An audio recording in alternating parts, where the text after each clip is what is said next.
Our job as business owners and proprietors is to look at that financial statement. It's not to go and drink with the league bowlers. It's not to go and be able to throw a perfect game. Your job, your fiduciary responsibility, whether it's to yourself, if you're a sole owner, great, or to your partners or your buddies or anyone else who's part of your business, is you have to stay on top of that. And that's not always fun.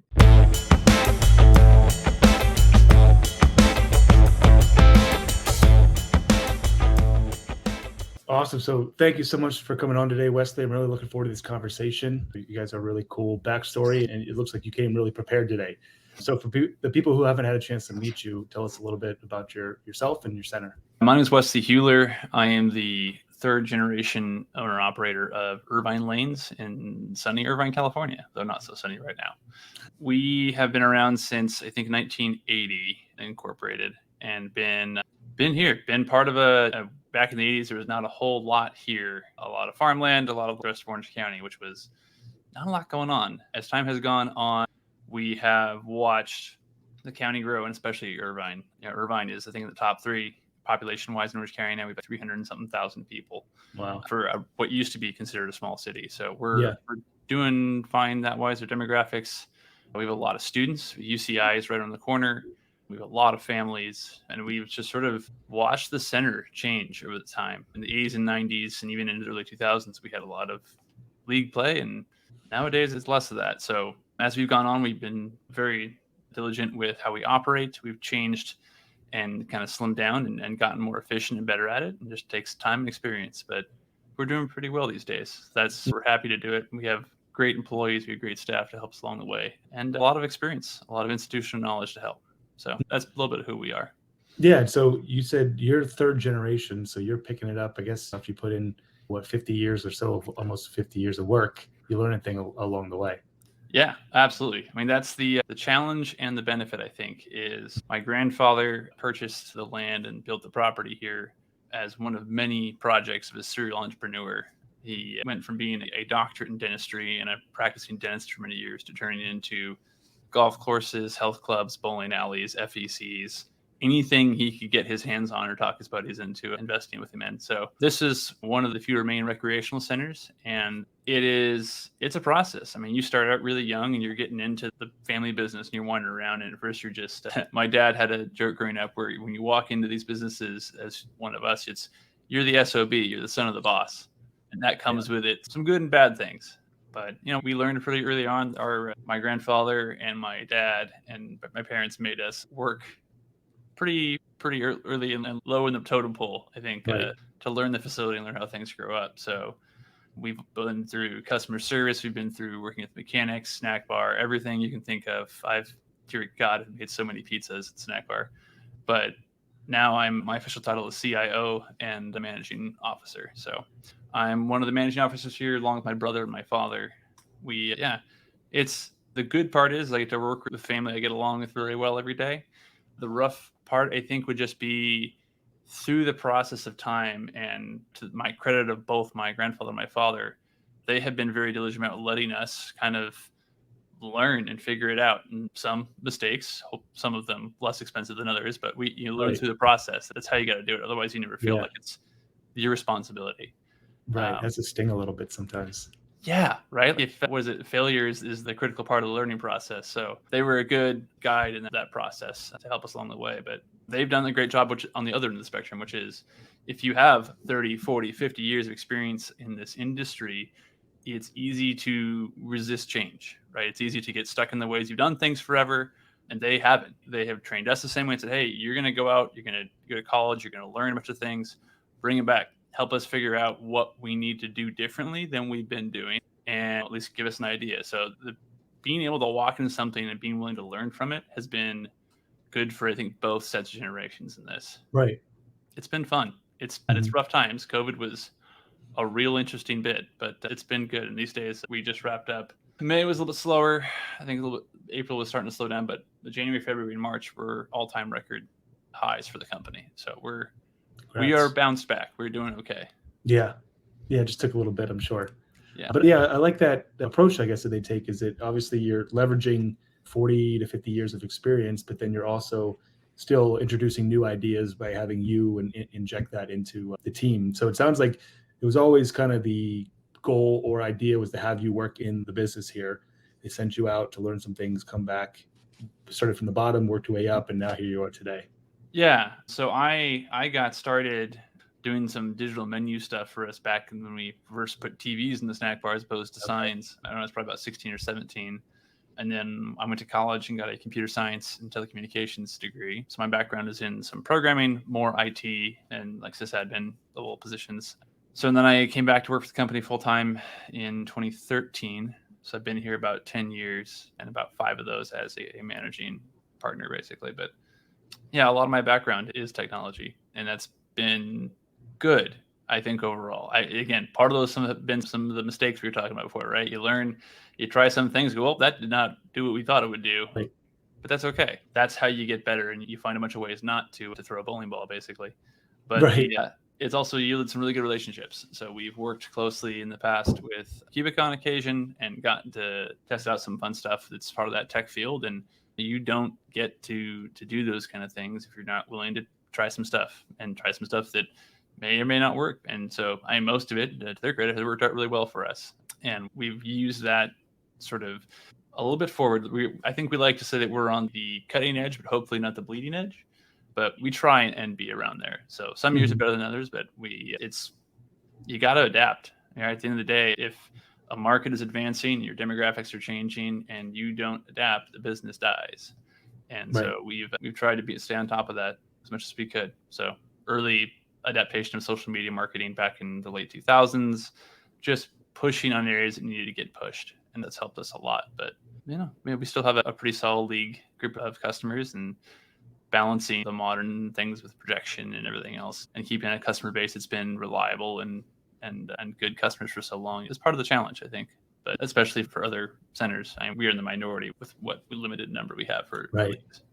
Right. Well, let's hang there if you'll indulge me on the technology side, because I think this is an industry that could really use some technology, but I also think it's one that's kind of realizing that, and they are moving that way, some faster than others. But talk to me a little bit about maybe some of the areas that you're seeing technology implemented into the center. I agree. I definitely think we've watched probably in the past 10 or 15 years or so, the industry finally accept that they have to be on top of this, right? It was putting in digital scoring systems was pulling teeth for people. Right. It was a change from running all of these old analog systems and cables and everything else to you have just a network Ethernet cable running everything now.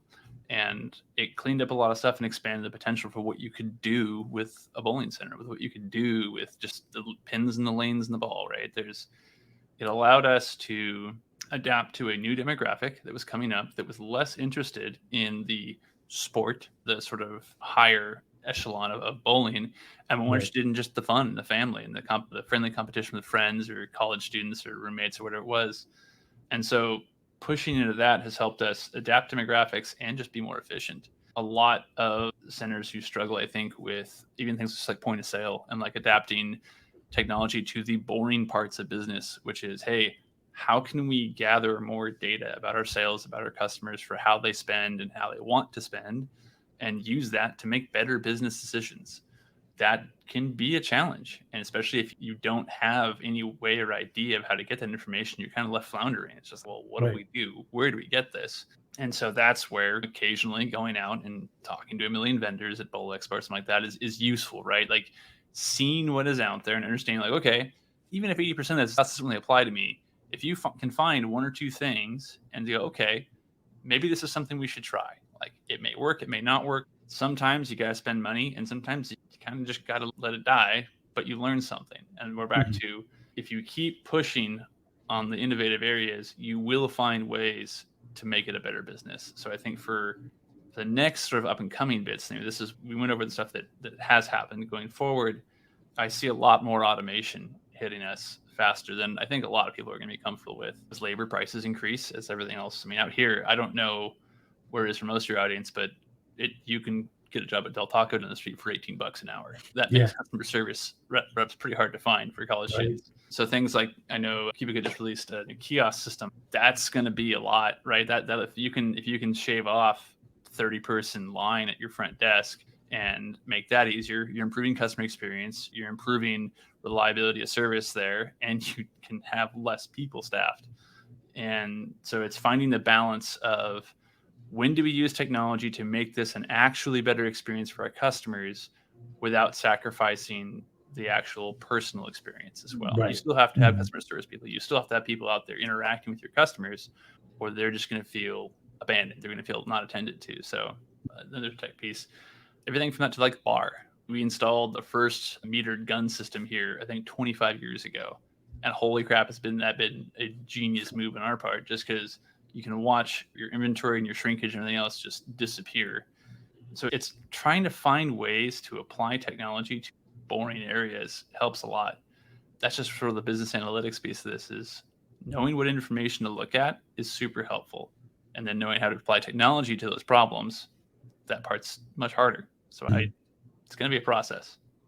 Yeah, absolutely. Are there other examples you can think of places you guys have used technology? Maybe some of these other boring examples that other people could do today and to implement either POS or online reservations, online ordering, Yes, things web like that. reservations. That was my next line item. We were not early to that. We were starting it forward, and our GM initially was, I think, a little hesitant. We were so busy a lot of times anyway that he just saw it as something else to complicate things, and he was just trying to keep fires from exploding and trying to keep things going. And we Right. finally got him into doing it. And to his credit, he likes the revenue we get out of that. And we went from doing $1,000 to $3,000 a month in online reservations to averaging about 50, 60,000 a month in reservations. And then during the past probably 6 to 8 months, has been somewhere around 100,000 a month in reservations and just web res. That's crazy. And that allows you to fill those little gaps. And again, it's automation. Mhm. It's one more phone call that your sales staff can focus on bigger parties and bigger groups and use Exactly. that time wisely. If your phones are ringing off the hook all the time, you got to weed through the single, double lane things that just are going to be boilerplate. And you don't need to have that conversation. Exactly. And it's a revenue Or source. if it's outside of business hours. Yeah. Sometimes you get college students who want to book a reservation at 10 o'clock at night. They're not calling anybody then, because even if we have people at the desk, but I guarantee you they're not looking to answer phones because they're dealing with 40 people at the door. And college kids don't make calls anyway. Yeah, They right. don't want Like to talk on the phone. they're not even going to text you. So Right. who cares? Yeah, you got to have an online presence. You got to have the ability to see and interact with your customers in a way that is comfortable to them. Like we may not like it, we may not feel comfortable with what it is in certain occasions, but they're the market, right? The adage of the customer is always right is not about the person yelling at you at the front desk. Right. It's about what your market trend says.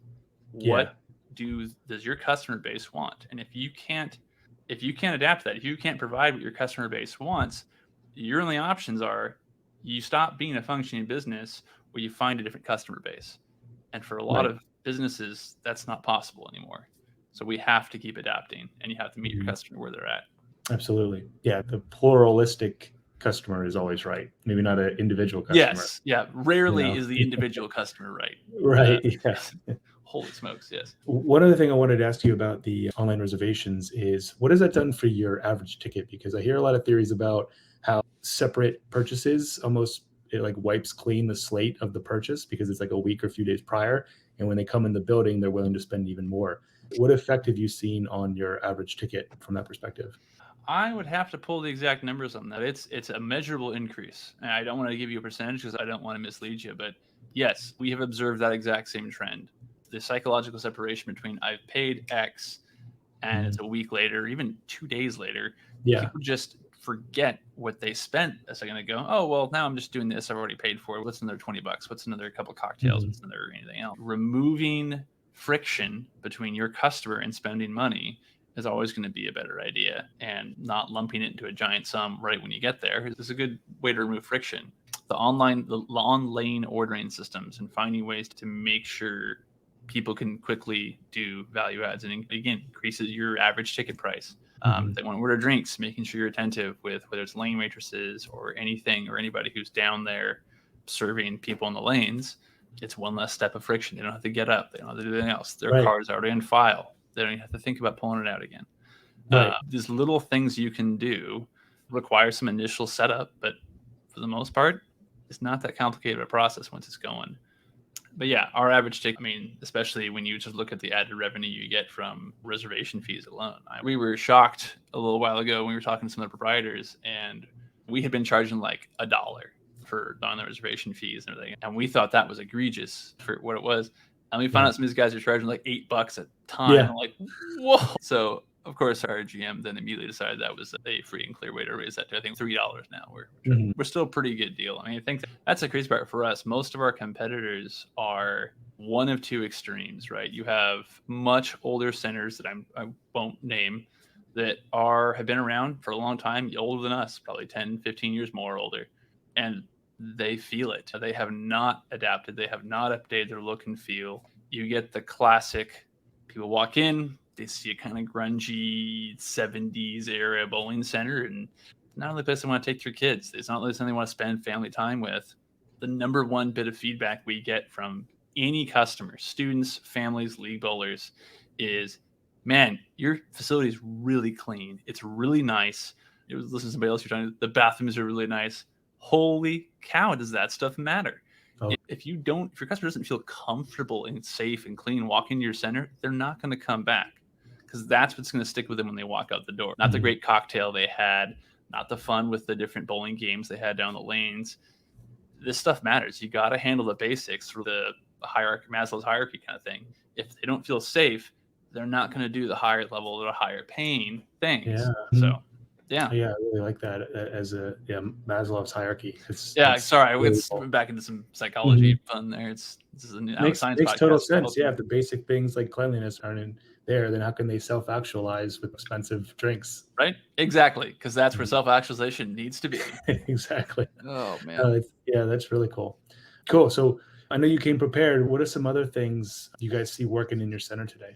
So I think there's two pieces I would touch on. So the first one is like, speaking of even just like the self-actualization of high-end liquor, we've watched a trend there change. Back in the day, back in the day, 10, 15 years ago even, you had the quintessential basics that everyone had, right? Bud Light, Coors Light, we were never in cellars. You had everything else.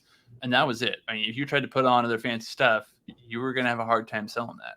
Blue Moon came in, and that was a little bit of a help. But Coors, like, we only have Coors on anymore. And we've only had Coors on for years now. Everything else we have is higher end product. It's your local breweries, IPAs. It's your stuff that's well known, well marketed, especially for your area. And then we started carrying higher end liquor, which you're used to league bowlers doing shots of Fireball. Carrying higher end bourbon or single malt scotch would have made 0 sense. Yeah. And it works. Where it's back to working. I know my dad is jumping up and down because he's tried to carry higher end stuff for years and it's never worked. Yeah. And we put in a separate little shelf area and everything else and displayed it and marketed it, and suddenly it popped our bar revenue up by a measurable amount every month. And that stuff changes. Your demographics are changing, and you have to be aware of that, and you have to be paying attention and trying things. Just because something's worked for so long in an area of your facility, whether it's a snack bar, whether it's the bar, whether it's any entertainment or games or anything else you have, always be just poking and prodding and trying stuff, because otherwise you'll miss it. You'll miss the change, and you'll miss a way to maximize revenue in doing so. The other piece that I would recommend. Actually, can we hold on that one a little bit longer? Because I think that paints a perfect picture of some of the things you've been talking about. So you're trying different things, you see one takes and you ramp it up. What is the process of you guys trying that the first time? Or do you sneak up with the doers to Johnny Walker? Like how did you guys discover that was something that people wanted? So we are always asking our customers, what would you like to see? If someone asks for something that we don't have, we try and have our bartenders write it down. Hey, ask something. And the more we keep track of that, so it starts out super small. Bartender has a little notepad. She's writing something down every once in a while. And that turned into, hey, let's start throwing some stuff out there, right? A decent bottle of bourbon or liquor, or tequila is a big one right now. Rum's coming up. It doesn't cost that much, guys. Your trial rate on this is not that hard. Right. If it's $50, if it's $100, whatever it is, throw a bottle up there, give it a reasonable price, get people accustomed to, I can get something here that isn't whatever it is in that barrel over there, it's sticky and I don't want to look at. Yeah. Get them used to associating you with a higher value and higher quality product. Same goes for food. and they'll remember that. They'll stop thinking about, oh, I need a pregame before I come bowling, or oh, I need to go get food before I come there because your food makes me not want to eat. Right, exactly. You got to be willing to listen to what your customer base is saying, and that doesn't just mean listen to what they're saying to you. Look around you. Look at what else is becoming in demand. Try and fit yourself into that model. If you can be one more thing that they don't have to leave your center for, great. I know this is not anything new or revolutionary. This is classic business. Right. Keep people here, keep them comfortable, and give them what they want. That's what the market demands. It seems rudimentary for me to not do that. Right. But so it's mostly about keeping an ear to the ground as well as asking them and seeing what the demand's there and just little test samples. Yeah, I'm being willing to try stuff, right? Like we bought a bunch of bottles that stayed up there. One bottle stayed up there for 3 or 4 months. Hey, that's a failure. That it just is, right? That's okay. That is okay. It is not the end of the world. And you got to be willing to try some stuff and spend money. It's think of it as a form of marketing or advertising. You're going to spend money occasionally that doesn't reach the audience you want it to. Right. That's okay. The more you do it, you'll hit those points that more than make up for those little mistakes. Excuse me. One second. We have allergies and everything else going around right now. Nuts. So, yeah, I wish I had a fancy high-tech thing. I'm sure I could come up with one, but the answer is your actual question is, what did we do? How did we do it the first time? We just tried, right? Like we've always had a night bar. It didn't have quite the dive bar feel, but our bartenders have been there a long time. Our lead bartender has worked for us for 20-something years. Unheard of. I mean, that's sort of a common theme with us, though, is our lead coordinator has been with us for probably 25-ish. Our mechanics have been with us we just hired 2 new mechanics. Before that, our mechanics, the one who'd been with us the least amount of time was like 15 or 16 years. Wow. One of our mechanics has been with us for 30 years. Our CFO, 40 years. Our bookkeeper, probably 25 to 30 years. We try and run a ship full of people who know what they're doing. And again, if that's me not micromanaging, getting involved in every single decision, then that's doing something right. It lets me look at the financials. Lets me look at decisions. It lets me look occasionally for fun at what we're selling in our bar, right? It's sort of the opposite of what I just said, right? That is micromanaging, but it lets me say, hey, feel empowered to try stuff, right? If I'm not breathing down their neck and saying, hey, this bar better be driving this, hey, try something. If something doesn't work out, that's fine. Explain to me the logic of what you tried to do. Great. You're not going to get kickback from me. That mentality gets put on to our GM, and he passes that on. If he can feel comfortable and empowered trying things out, you're going to let people expand to their best ability. And so all of the different things you talked about, hey, how do you do these new things? You got to be willing to let people try stuff. And that includes sometimes buying alcohol that doesn't sell. Right. So empowerment, that's a pretty staggering number for retention, is to have that many people there for that long. Yeah. Besides empowerment, what else would you credit towards that? So I would say a lot of this comes back to the next conversation, which is understanding the value of employees that are good employees, right? In the post-COVID world, this has been hard for lower level employees, customer service, things like that. Turnover is still higher than we'd like it there. Before COVID, I realized most of our customer service reps were a lot of students, and we still had our average turnover for a customer service rep is 2 to 3 years. They would come back every single year, or they'd come for the summer. They do whatever it is. Our GM has done a great job in vetting people and bringing them on and not being afraid to pay them something for that, right? I think people get really held up on, I can't pay them that extra 50 cents an hour, or I can't pay them an extra $1 an hour. And you run into 2 major problems. At the lower level with CSs, you wind up with higher turnover, especially in a competitive labor market. When unemployment is as low as it is right now, you are competing for everything. We've had interview sessions where we had 8 people scheduled for interviews in a day, and one of them shows up.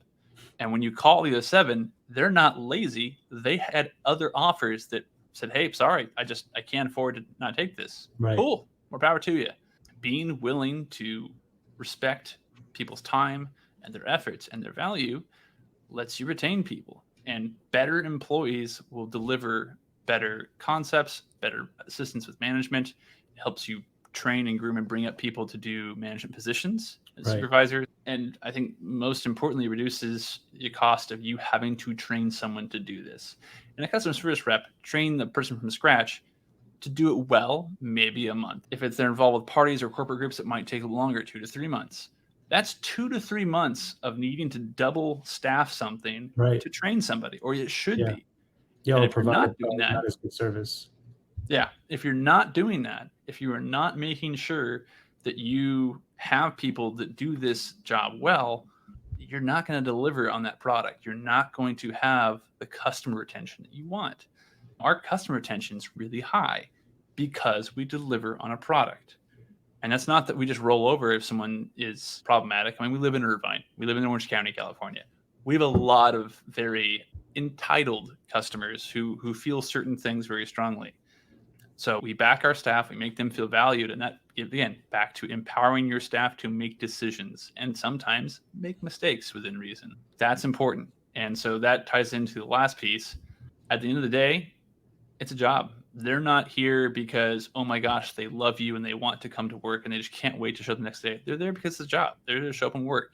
And part of that comes with pay and compensation. You have to respect what the market is demanding. And this especially applies right now to mechanics. Our mechanics have gotten a load of pay raises in the past year or two, at least. And we've always paid our mechanics fairly well and treated them very well. We have massive inroads early on in our industry in safety and everything else. We worked with everyone from our insurance brokers to OSHA to design a bunch of stuff for our center specifically that reduces injuries, keeps people healthy, makes them feel better about working in the environment they do. But when it comes to mechanics in the day, they need to feel valued because we're in an industry right now where there's no supply of mechanics. There's no supply of this job, and demand for them is still through the roof. Poaching's occurring every day. I get it. Everyone gets it. No one complains about it anymore because we all do it. You got to be willing to do that and recognize the cost of that decision. We're on a business game. Everyone wants to talk about a free market until it bites them in the butt. Right. And that's what we've run into, right? This is like, what happens when your supply is all the way down here and your demand is all the way up here? This is Econ 101. Your price goes through the roof.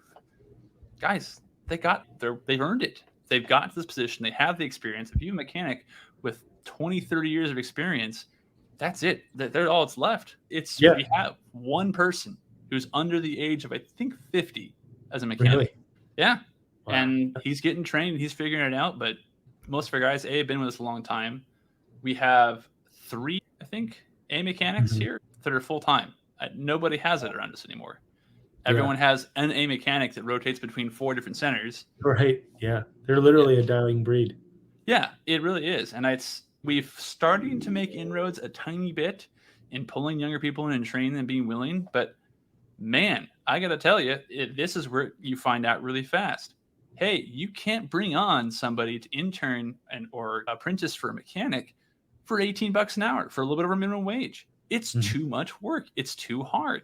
And so you got to be willing to pay him. And the alternative is, well, I don't want to pay him that much.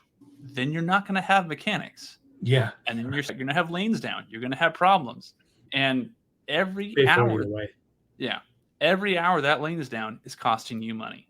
And if that doesn't add up over a few days until it takes a mechanic to get out there, if that lane being down isn't costing you as much money as it would take to pay somebody, then you need more customers, you need to be busier, and you need to raise your prices probably, because that's the market adaptation, is you need to be busy. You need to be hurting when those lanes are down. And that's just develop your program. Yeah. Yeah, it makes total sense. Like we were saying, you pay for it one way or another, whether it's through missed business or paying the person, which is really the way to go. Because you're only one of those brings you revenue. Right. Because retention or churn is very expensive. Retraining people, bringing them on. And it's a hidden cost that people forget all the time. That's what I was going to say. Yeah, it's not on the P&L, but it is a huge cost. Yeah, man, why have my labor so high? I feel like we only just be able to hire a few people. Right. It's hidden in there. Yeah.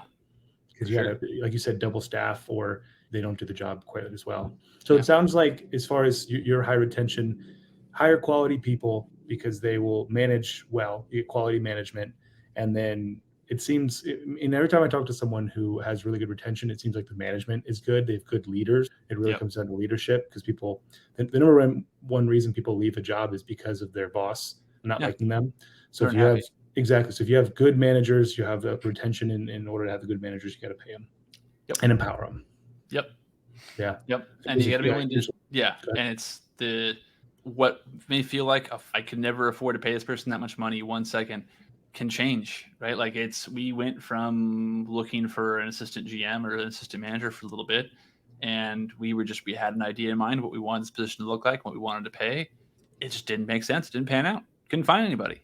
If you can't find something that fits your expectations, you got to change your expectations, because if those don't line up with reality, you're not going anywhere. Yeah. So just be willing to adapt, whether it's in your market, whether it's in your demographic, whether it's what you're selling or who you're paying. If you can't adapt, you will die. It's just the rules of business. Absolutely. Yeah. 101.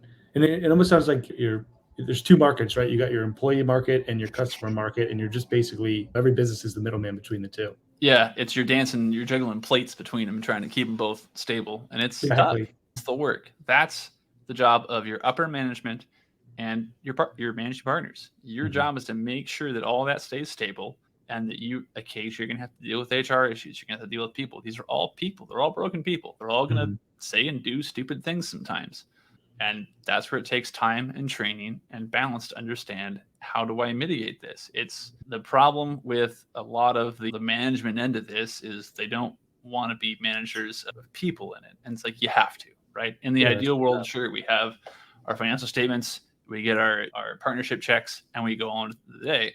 Sometimes the job involves the stuff that just sucks. It's sitting in the meetings, whether it's, hey, we have to term somebody, hey, this came up and we have to figure out what went wrong. Having a good HR person matters a lot. Yeah. Staying on top of requirements, staying on top of this. It is a full-time job to stay on top of the requirements and trainings and everything else that we have, especially in California here. Yeah. But we have a cleaner, better center for it. And it shows in our workers' comp fees. It shows in our insurance rates. It shows in everything we do. Again, technology, right? So insurance rates. We used to have a very high liability insurance bill every year. When we put in more and more advanced security systems that could monitor and see when someone slips and falls in the lane, hey, here's the over the lane camera that shows exactly how far over the foul line they went. The answer was about 3 feet. It wasn't a slippery approach, folks. It's had 4 beers and then tried to run down a lane. Right. And our liability insurance loves us. We can turn around and hand them the copy of that footage, and our claims drop to nothing, which means our bills drop to nothing. Right. Finding the boring bits to nip and tuck and clean up a business. But this is the same thing we do with any of the businesses we operate. Right. We are business people. We're not bowlers. I wish I was better at bowling. I'm not. This is what we do. I love that. Yeah, I think there's a huge lesson to be found in that, is to replace or find the boring bits of the business and replace it with technology. I love that. Yeah. If I had any one takeaway so far, I'd say that's it. Yeah. Let technology do this boring stuff for you and make you better at your own job. Right. This is the quintessential question of computer science, is what can be automated. Yeah. That matters a lot in every possible industry. Just ask ChatGPT to go do it for you. It's fine. Right. Yeah, exactly. Definitely been using that lately. Oh man. I just set up a shortcut on my phone to where when I just say, hey Siri, be better, it calls up ChatGPT's app for me. No, really? Yeah, it is. It's the higher form. Right. What else anything else we need to touch on? Yeah, let's touch a little bit on the generational aspect, and then that maybe where you see things going over the next 12 to 18 months, because I know we are coming up to time. Yeah. So part of the generational process for us has been knowing the exit plan. And this will differ for everybody. There's only so much of institutional knowledge you can extrapolate to other people. So we, on our property next door to us, we own the land in Irvine, which is a pretty uncommon thing. The Irvine Company is the largest private real estate company in the country, and they own something like 85 to 90% of all the land in Irvine.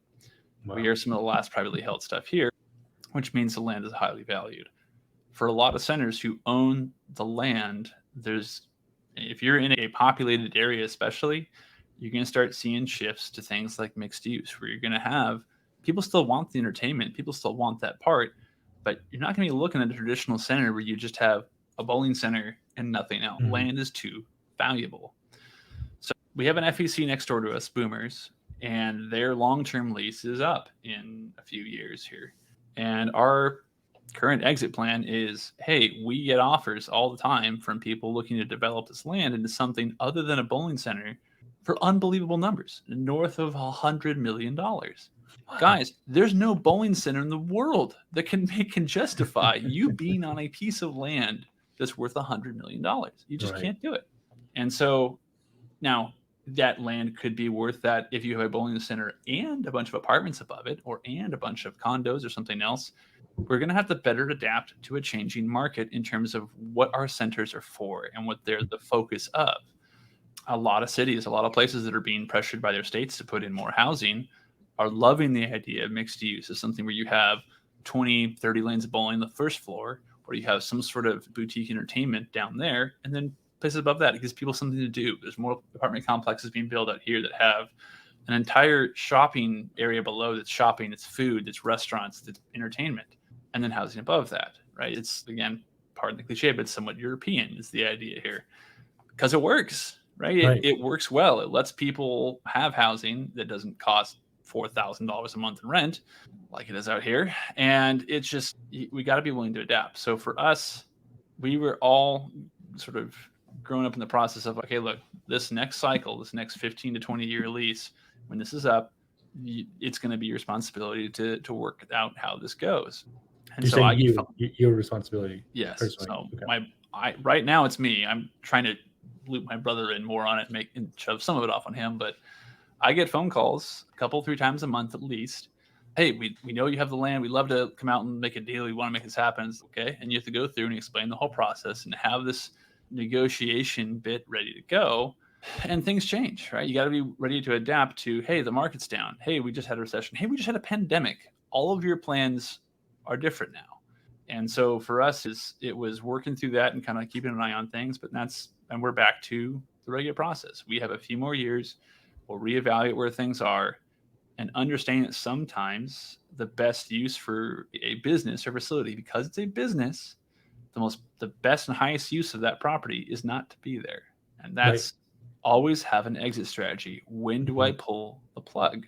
Because a lot of businesses will have that runtime.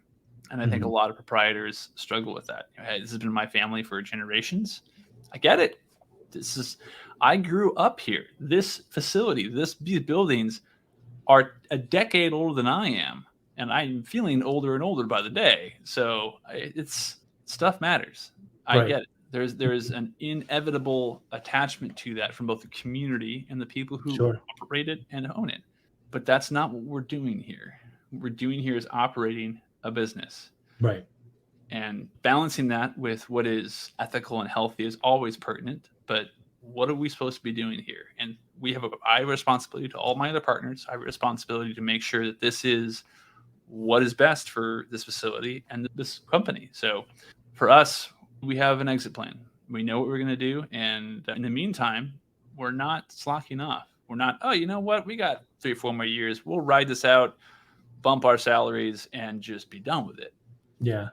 We operate, we're going to run another 10 or 20 years because that's what helps us be the best where we're at. Right. And so we have a great center. We have a great staff. Our customer base is awesome. We just get to keep going, and we keep churning out cash to everybody because that's what we're here to do. But it's easy to get caught up in either end of it. It's easy to get caught up in, look how close that is. I'm just not going to bother anymore. Or, oh my gosh, this is never going to go away. What am I going to do? Keep the plan going. A, have a plan, and B, keep it going and be ready to change the plan. Do you think that having other businesses outside of the center helps keep in perspective the fact that it is just a business, whereas someone else might be, if that's their only business, that's their baby? Do you think that gives you better perspective? I think so. Again, I think so because that's my experience, right? Right. Course. Yeah, but counterfactual. Yeah, right. I'd love to debate somebody who thinks otherwise. I think it'd be a fun conversation to have, but I can't imagine how it wouldn't, right? I think there is so many similarities between businesses you'd never think about, right? Like when I started doing this years and years ago, I was coming to our weekly Tuesday financial meetings when I was 16, 17, and it bored the crap out of me. It was terrible. These are like 2-3 hour long meetings, and we're in different times now than we were then, where we're struggling to, again, this is 2008, right? Things are bad. We're trying to figure out how to keep things going. We still had a mortgage then. We had a debt. So it's tough, right? Start that, and then you get better at it, and you get into the business, and you understand, okay, they're just numbers. At the end of the day, it doesn't matter As long as the numbers make sense and the business is doing well, that's fine. And so then I get roped in to an FEC in Arizona, and I get more involved in the tech end there than I ever wanted to be. But again, same thing. We're in those meetings every week, understanding what we can do with this business to keep it stable and eventually return it to profitability. But this is kind of what my direct family gets called in to do a lot of times. Is we come into businesses where we're either capital partners or we're someone else, and something's going wrong, right? This is the FEC in Arizona. Is when we got there, the previous ownership, who are the managing partners, we're not doing so hot. And we come in and we look at it like a business. It doesn't matter that, hey, this is where this person's family has come every week for the last 5 years.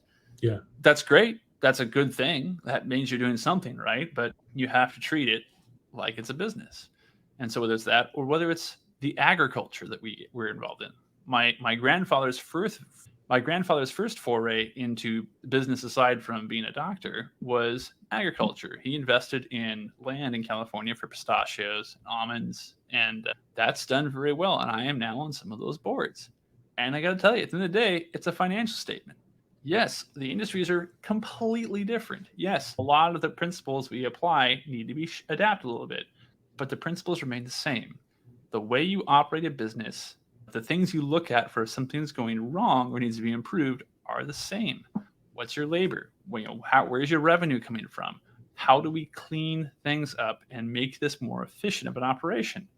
Automation. It's the same things we apply to, and we've been applying since the Industrial Revolution. It's the same stuff we do. The more experience you can have in a diversity of businesses like this, it's not that it's less important to understand this industry. Guys, we have people here who really understand the bowling industry very well.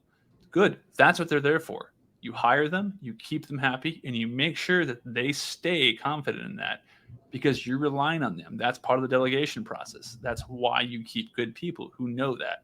We're involved in golf still. My golf game, I'm lucky if I can finish 18 holes. But we have people that know that industry and that really well.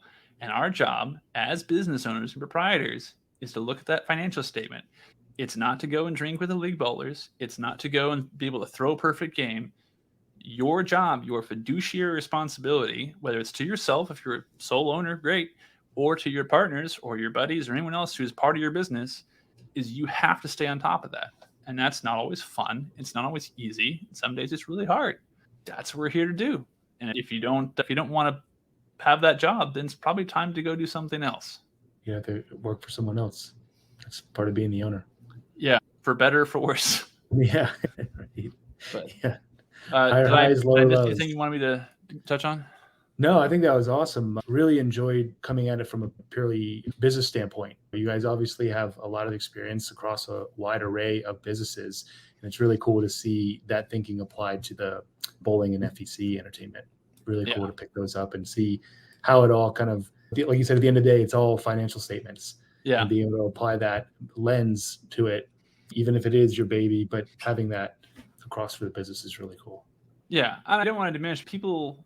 It's not that you shouldn't take pride in what you do. You should, right? If you have a business that runs well, that people love coming to and families love coming in, bringing their friends and their kids, that's awesome. Take pride in that. Talk to them. Interact with your customers. It helps you better understand who is there and who they are. It's just you need to be able to have a separation for a lot of this when it comes to making tough decisions. Because if all you see in those times where you have to make those hard calls is, that very personal relationship with your customers or even your employees, man, that'll kill you. I mean, I watched my dad go through this when he was younger. I did the same thing, and I'm going to be able to do it. I'll do it differently. Right. I'll build these super tight relationships with the people that someday you're going to have really ugly conversations with. Yeah. And you got to have a healthy separation. And it's tough, but that's the job. And at the end of the day, it can still be rewarding when you can see the people who work for you be happy. They're coming to Christmas parties and they're just having a great time and they're grateful and they hang with you for 20 or 30 years. Right. Look, we don't tend to be perfect here. We've done our fair share of screw ups, but I'm good with that.